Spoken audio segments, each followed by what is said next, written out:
On this 6th of February 2019, I'm your host, Cyril Gerald-Quinn, discussing the world of sports and pop culture as always. You can follow me on Twitter at William Gerald or go to my Instagram page at Ril Gerald-Quinn. Again, currently streaming live on YouTube channel. This podcast will be available via Blog Talk Radio sometime early tomorrow morning, if not late tonight. As of yet, no major. Well, I shouldn't say no major trades. I think it's Tobias Harris is you know you know is in a All Star caliber player. He's having an All Star caliber season. So I think that's a big trade. But again, no big fish. And when we talk about no big fish being moved, we're talking about, of course, Anthony Davis has yet to be moved. Um, Looking more and more likely that Anthony Davis will not be moved, and that if that is the case, that's certainly the smart move by the New Orleans Pelicans. They should be in no rush whatsoever to move Davis, despite the fact that you know he reports and people around him in Clutch Sports, and certainly his father does not would not want him on the Boston Celtics. If your New Orleans Hornets, you look past that and take the risk of maybe not being able of passing up on a Laker deal right now in order to possibly get Jason Tatum, Jalen Brown, and a number of picks that the Boston Celtics have at their hands, including picks from Memphis, picks from the Clippers, picks, all types of draft picks that the Boston Celtics have at their disposal. Now, where those picks uh, depend, could be a lot of things that can go into in terms of where those picks falls. Who knows? But the bottom line is Boston has the best possible deal on the table, where on the table in terms for New Orleans. But will Boston be in a position to, with Kyrie Irving? So a lot of moving parts with this thing. Again, if you're New Orleans, you don't, you are taking your time. You are absolutely no rush whatsoever to make this move. All the pressure is on the Los Angeles Lakers.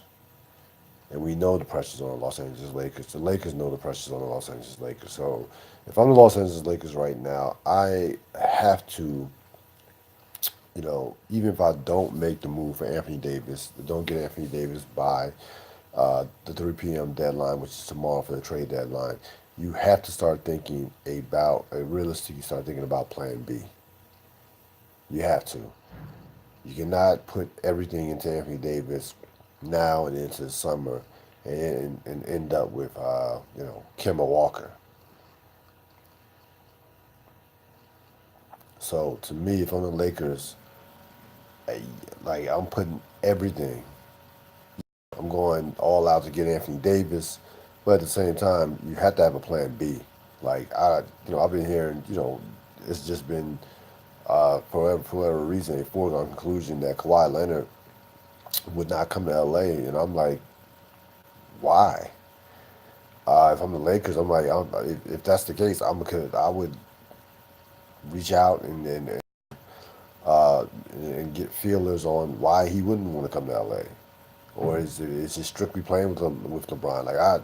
I'm just not dismissing a Kawhi Leonard. Again, Klay Thompson is a pipe dream. Other guys you just wouldn't have an interest in, like a Kemba Walker, some other guys as well who may be free agents.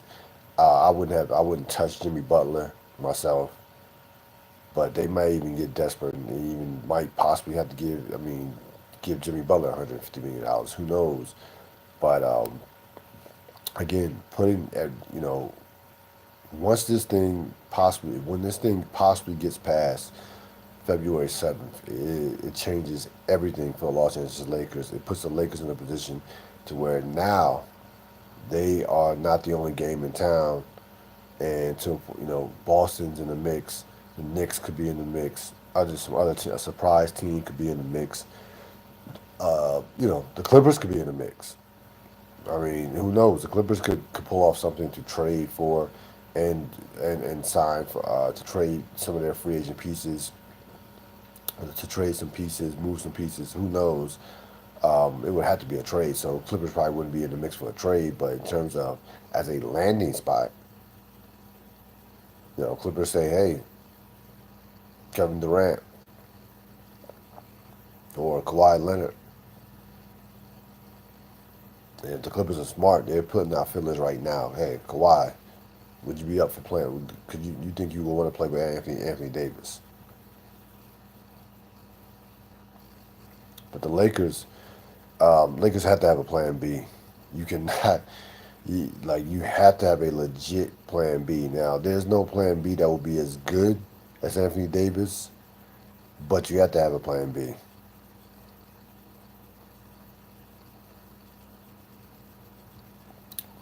And right now, um, Lakers are out of the playoffs. You wonder about LeBron's mindset moving forward in the season. For this season, is LeBron going to go all out? Is LeBron really going to go all out to be an eighth or seventh seed in the Western Conference? To be an eighth seed and to have to more likely face Golden State in the first round. I wonder if LeBron would rather not even make the playoffs than be again buzzard meat for the Golden State Warriors possibly.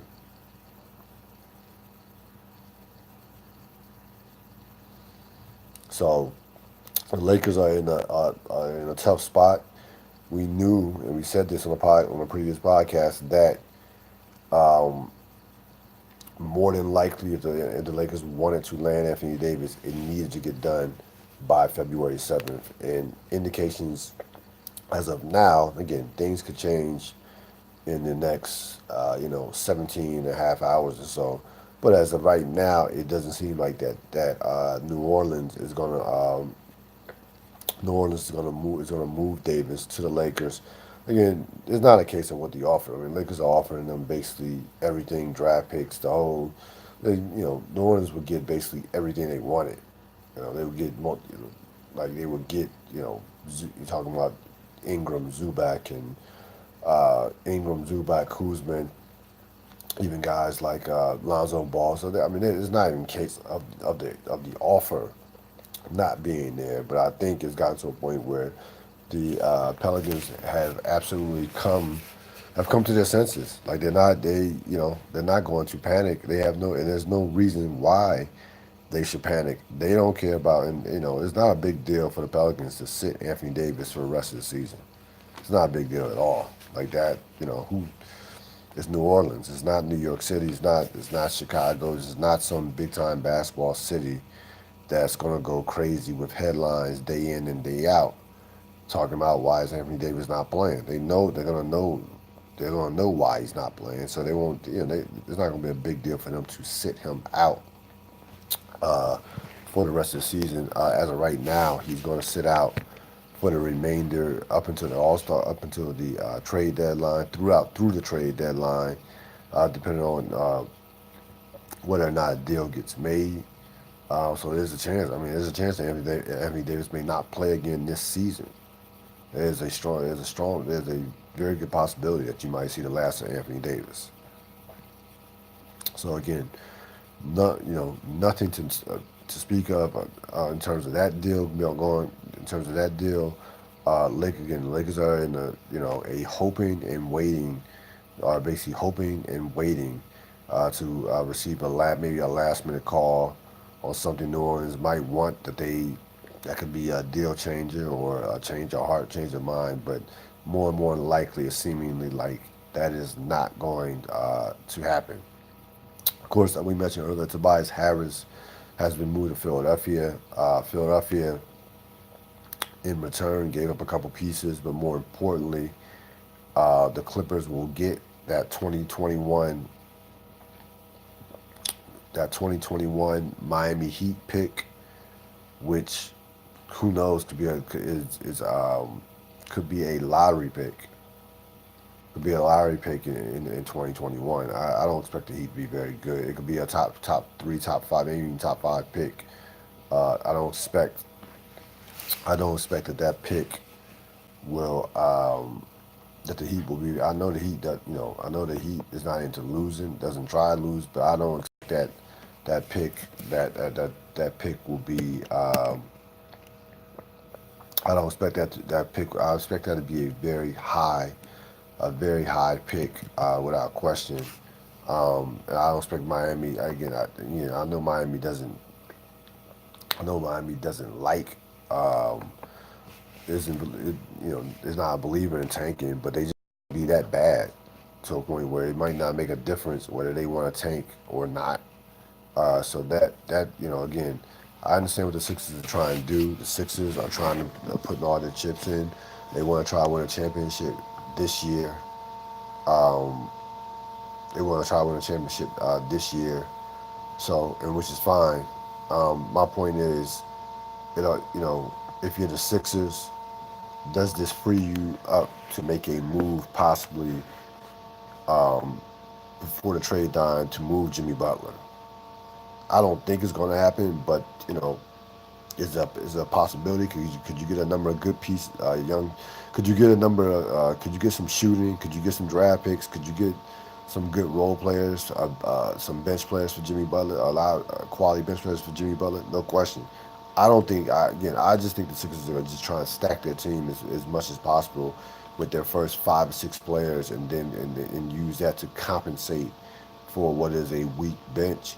Now Tobias Harris does give him shooting. We'll see how offensively he's probably a better fit than even Jimmy Butler is for spacing and the fact that he doesn't need the ball. Isn't a guy who's going to pound the ball. Isn't a guy who's going to be a low maintenance offensive player. I don't think Tobias Harris is a pretty efficient player. In terms of how he's shooting, doesn't need the ball a lot in his hands in terms of ball handling, things of that nature. It's going to be should be a decent locker room player, but give the Clippers credit. I give the Clippers credit. They have a lot of draft picks. They get the draft again. That Miami draft that Miami draft pick in 2021 is a big piece.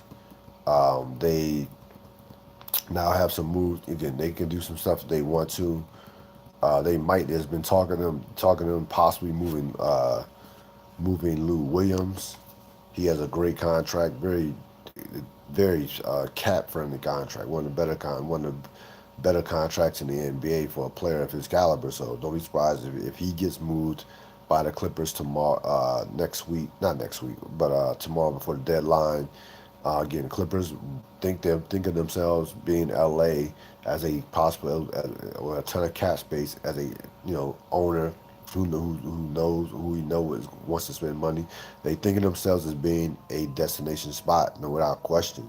So yeah, so the Clippers are looking to make some moves in the summertime in terms of free agency. They will be absolutely in the mix for Durant, Kawhi Leonard, guys like that. Maybe Jimmy Butler to a lesser extent, some other free agents as well. Um, Again, this move again as far as the Sixers goes, I don't have a problem with it. I know what the Sixers are trying to do, especially coming off just another beat down at the hands of the Toronto Raptors, a team that they just absolutely cannot deal with what's as currently constructed whatsoever. Um, I don't think. See, the thing about Philadelphia is it's not about talent with them. It's not like they didn't come into the season. Now maybe you could have said that this first variation of them, when they had SARS, Covington, guys like that they maybe didn't have enough talent versus a Toronto versus a Boston. Maybe you could say, forget about it, let's put Milwaukee aside. Now it's not a case of talent as of right now. They have enough talent. It's a case of do those guys enjoy playing basketball with each Do those guys enjoy playing basketball with each other? Because the Philadelphia team I saw with Jimmy Butler is a team that won games based off their talent. not about execution, not about playing harder than most teams. They won games based on their talent. That they were just that much talented than most of these teams, especially in the Eastern Conference, and that's how they won the majority of games. Now, again, I know they had a great win last week against Golden State. I understand that. Again, no Klay Thompson. Keep that in mind. But they, again, there's just something not right with that team. Again, we'll see what it looks like with Tobias Harris. Um, three scores is, Ben Simmons is perfect as far as being a facilitator for that team.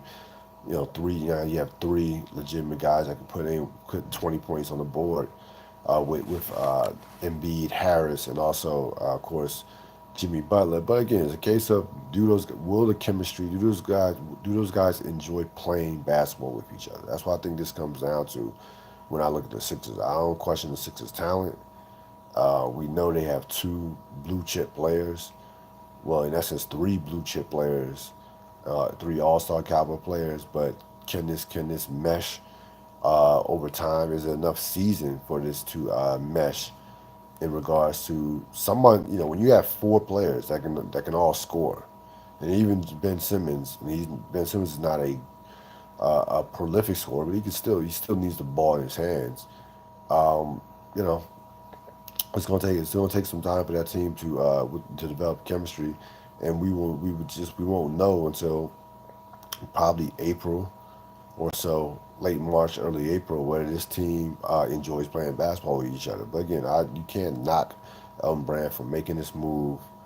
Also, you have a couple of smaller moves. A couple Otto Porter's out in DC. That's what a salary cap move.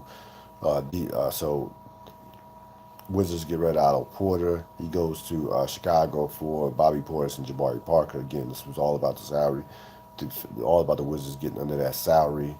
You had thought maker for Stanley Johnson, if you care about that. The Lakers did make one move. They got Reggie Bullock. So, ex Clipper, now formerly ex Detroit Pistons. So he is decent. I mean, I think Reggie Bullock is actually a pretty good player. Can Decent 3-point shooter.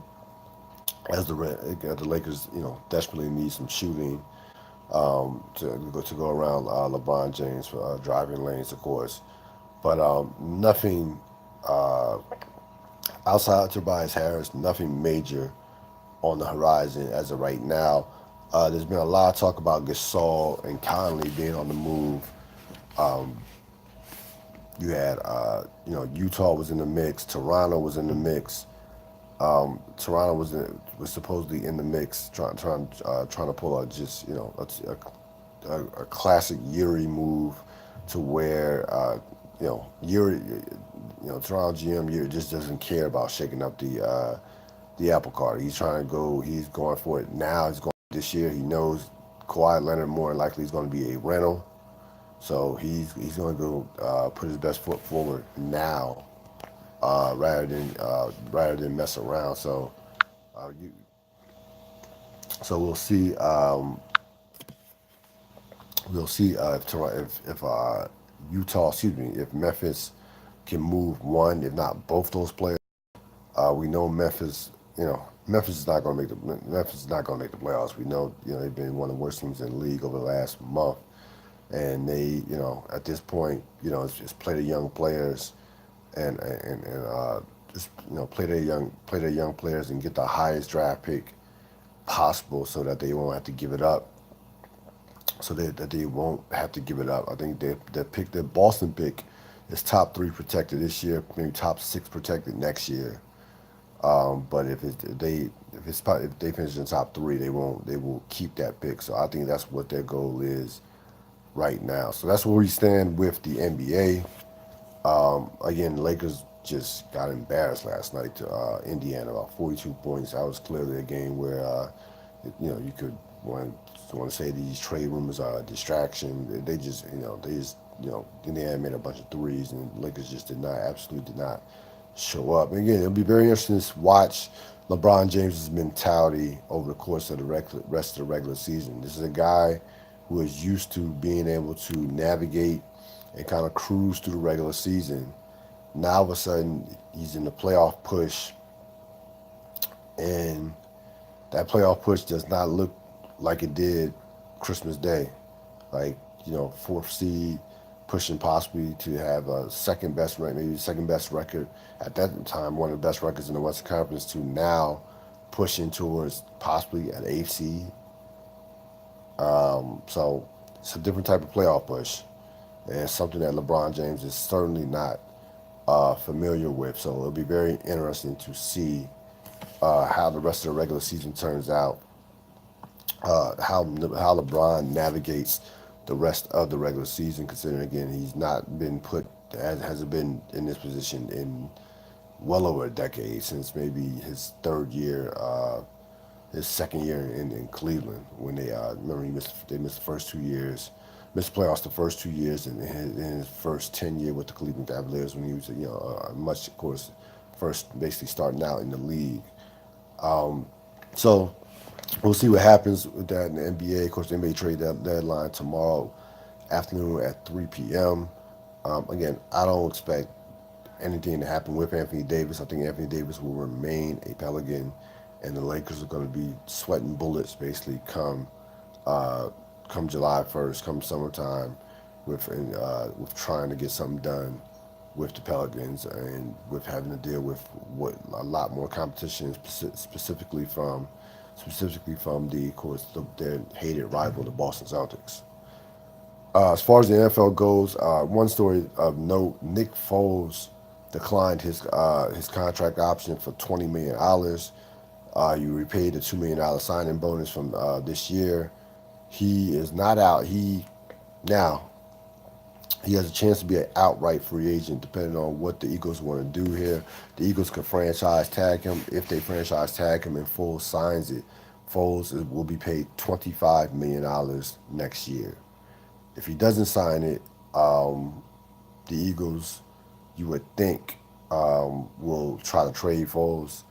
Now again, they've been talking about Foles could possibly make it difficult for them to trade him,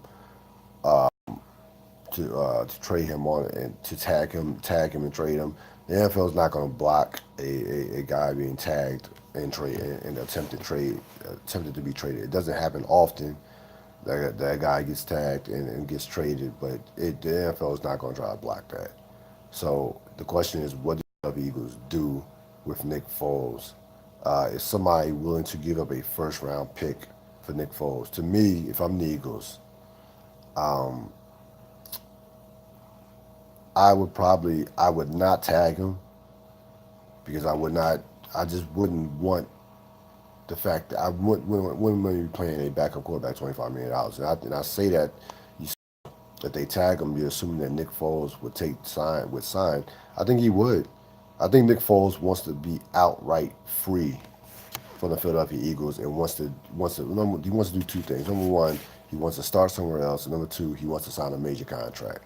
The only way those things can happen on his terms, not the Eagles' terms, is if the Eagles did not tag him and outright let him become a free agent. I don't think that's going to happen. These teams always want something for a coveted asset, which Foles is, even at the age of 30, even though he's not been a great regular season quarterback for the most part. But I think I think the Eagles will tag Foles and try to trade him. What kind of compensation the Eagles will get back? I don't think that. All it takes is one team. All it takes is one team. I don't think anyone's giving up more than a second round pick for Nick Foles. I don't think anybody's giving up a first round pick for Nick Foles. I don't know what the Eagles' expectations are in terms of what they are expecting for a draft pick.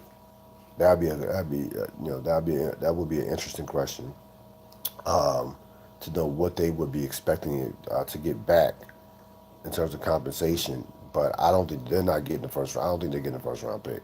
I just don't. For Foles, but we'll see what happens. We'll see if they tag him. We'll see if they tag him or outright just let him cut him loose not cut him loose, but or just do nothing and outright allow him to become a outright free agent. Again, I don't see that. I just don't see that happening. And I don't think it would be the least if you only get like a third round pick. A third round, you still could package that, or that third round pick could be a good player. You get a second or third round pick, could still be a very good player for if you're the Eagles. So I think if you're the Eagles, you have to get something for Foles. I don't think you can let a guy who's a top flight backup and a guy who is a fringe starter and a top flight backup and the guy who is a Super Bowl MVP walk away for nothing. Real Deal Podcast on the 6th of February. Happy Black History Month. First podcast of the new month of February. We were supposed to do one on Monday, but again, I was feeling extremely under the weather. I mean, I was from Friday night, from Friday afternoon to Monday evening. I was done physically. You know, if I had a touch of the flu, whatever's going around, I absolutely had it. So just been a lot, spent a lot of time with me in my bed, basically, and some orange juice and what have you over the past this past weekend. But again, got a lot of chance to watch, of course, watch a ton of college basketball, some NBA, and of course that big game in Atlanta where my worst fears came true, and that was the New England Patriots taking home yet another Super Bowl championship. They're third in 5 years. They're sixth overall. A game that I actually was into a lot more than most people. I like defense. I like great defense, and I respect great coaching. And those Wade Phillips and Bill Belichick put on absolute, master courses in defensive coaching. There's no two ways about it. McVay's taking a lot of heat. And when you're supposed to have one of the most prolific offenses in the NFL, and the highest scored offense over the last 2 years, they were averaging like 31.4 over the last 2 years, and you only put up 3 points in a Super Bowl game, you're gonna take heat. That's all there is to it. Now, I still like McVay. I still would want him coaching my team, but he's gonna take a lot of heat. I mean, you know, it's one thing being out coached by Bill Belichick, but I mean, he was basically drooling over Bill Belichick in that pregame video. If you get a chance to see it, it's on USA Today. I'm sure you can catch it at YouTube and what have you. But about 40 seconds, coaches greet each other. Belichick is kind of matter of fact. Good luck, do. McVay, you're the best, and how you change. Basically telling Belichick some stuff that he already knows, and Belichick knows that he's one of the great coaches of all time. He doesn't need anybody to tell him that. Doesn't need anybody to tell him that, he does a great job at changing the entire, his entire scheme and identity week to week. I mean, he doesn't, he already, this is like stuff that he already knows. So, a lot of people wanted to throw that into the mix. That wasn't why they lost. I think the Rams, when Todd Gurley wasn't going to be at his apex, the Rams basically had no chance because you knew, even Todd Gurley was healthy. We've seen the New England Patriots take out a all pro caliber Ram running back in the Super Bowl before, and that was Marshall Faulk. And the year Marshall Faulk was MVP of the league. So Todd Gurley being, I don't know, 70%, 50%, 60%, wherever he was, it was not going to be enough, nowhere near enough to take the pressure off Goff. And again, Goff is a very good player. Goff has a lot. Goff still has a lot to prove. He still has to show me that you can take away your best running back. You can take away. You can put. He still has to show me that he can win a game by himself. Like Mahomes, we know Mahomes, who was the NFL MVP, is capable of winning games by himself, off sheer talent and sheer force of will. He's on that level. Goff has not reached that level. Now again, that doesn't mean Goff isn't a Pro Bowl caliber quarterback. Doesn't mean golf. You don't. Doesn't mean golf is a guy that you're gonna pay 25, $30 million to. You're gonna have to, but that means that he can't do it by himself, and that means that he is not going to raise the game of others around him as far as the receivers and what have you. Like teams are not game planning to to shut down Jared Goff. They're gonna dare Jared Goff to beat them, especially once you get to the playoffs and MC Conference Championship, Super Bowl, that level. Again, it was one of the worst offensive performances you'll ever see. But at the same time, I give the majority of the credit to the New England defense. Their best defensive performance in the Super Bowl. Frankly, one of the best defensive performances in the Super Bowl since Tampa Bay, Oakland back in '02. It really was that dominant defensively. And I'd toss the Giants in there. Yeah, I would say the Giants '07. I got to be fair about that. Yeah, the Giants defensive performance in '07 was one for the ages. Considering that offense they were going against with Brady and prime Tom Brady, prime Randy Moss, Wes Welker. I mean that Patriot offense was loaded. But again, this defense, the thing that stood out about this defensive performance was they don't have great talent defensively. I mean, Gilmore was all pro this year. They got, Claiborne's is a nice player. Flowers, Trey, I mean, Van Noy. They just got a bunch of guys. They got a bunch of guys who know what they need to do, who don't make mistakes, don't miss coverages, don't get penalties, don't do stuff. They're not lining up off sides. They're not getting pass interference calls. They they just don't beat themselves for the most part.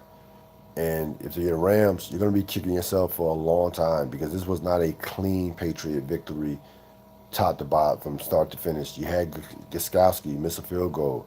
Brady was not good in this game. Again, this was I the Tom Brady idols. I didn't want to hear from them after this game.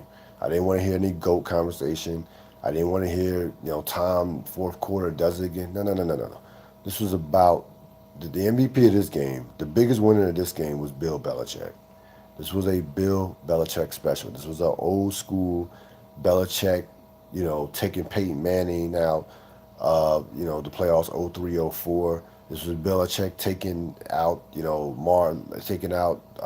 Jim Kelly and not Thurman Thomas. Thurman Thomas was a beast in that Super Bowl 25, which I still think to this day is the best played Super Bowl ever. But this was, Belichick as a defensive coordinator, the Giants taking out that high-powered Buffalo Bill K-gun offense with Kelly and Andre Reed and James Lofton and guys of that ilk. This was a throwback victory, a throwback Patriot victory. The likes of Willie McGinnis and Ty Law and Brewski and Vrabel and guys of that nature. So I didn't want to hear about Tom Brady. I'm sorry. I know I get it. 6 Super Bowls. Only person in the history with 6 Super Bowls. He's not the greatest quarterback in my eyes. I'm not going to do I'm not going to do that dance, that argument now. But I've already explained to you why I think Montana is still the greatest quarterback. It was not about Tom Brady. That game was not about Tom Brady at all. Tom Brady, did what he had to do in the fourth quarter as far as the game-winning drive, but it was all set up by that defense. And that defense, again, because the Ram defense was almost equal to the task. The Ram defense was tremendous as well. Sue and Larry Donald could not be moved for the most part. Now, they only got the Brady once as far as sacking him, but as far as pressure, hurries, they made Brady look average in that game. He looked average in that game. And the Ram defense, was lived on the field in the first quarter. I think the time possession was like 11 minutes to 11 and a half minutes to like 3 minutes, something to that nature. So, again, you give the Patriots credit, love them or hate them. The sustainability, the consistency. You can't take anything away from them. You know, Brady's definitely top 2 or 3 quarterbacks of all time. You want to say Belichick's the greatest quarterback, greatest coach of all time? I really don't have any problem with it because he's found a way to stay relevant for the better part of now coming up on 20 years, 6 championships in 18 years, and that the last 2 times that team has been counted out, go back to 2014 after what 41-14 against Kansas City, the famous on in Cincinnati, won the Super Bowl that year. Now again, you know, Pete Carroll had something to do with it with the the 1 yard pass play, but they were counted out that year. They won the Super Bowl. This year, I didn't think they were going to win a Super Bowl. I didn't think they were going to get to the Super Bowl this year. They did not look good this year. 5 losses, December losses, 2 December losses. Losses some. All their losses came to non-playoff teams, which is just. And again, I know Pittsburgh is basically a playoff team, but that just kind of fell apart. But they had some bad losses. You know, Miami, Tennessee, Detroit. Um, I didn't think New England would win the Super Bowl this year. So you have to give the Patriots all the credit in the world for it. Certainly one of the great dynasties in the history of sports. Um, I would be sick to my stomach if I were a Kansas City Chiefs fan, even more so than New Orleans because Kansas City had them beat. They were defeated. They were absolutely defeated. D4 offside penalty was the difference between them getting into the Super Bowl and that was a difference. That was an absolute difference. The Saints fans, of course, will never stop forever. And even though I don't feel sorry for the Saints. It would have been a much more entertaining game. I mean, you have to believe that Drew Brees performs much better than Jared Goff in that spot. Again, I don't think New England would have lost to the Saints either. They would have found a way to take out Michael Thomas, to shut down Ingram and Kamara in the running game. But you much rather have Drew Brees having to beat you rather than Jared Goff having to single-handedly beat you. One is a future Hall of Famer. Again, I'm not down on Goff. I came into the postseason, came into this season saying Goff still had to. We know Goff is a franchise talent, but he still had to prove that he can take his team, that he could be that dude that could take his team to a championship, and he came close. Came close. Came very close. And he's only 24 years old. But there's a lot to be said of playing in that game at that age. It's the reason why not too many guys that age have played in that game and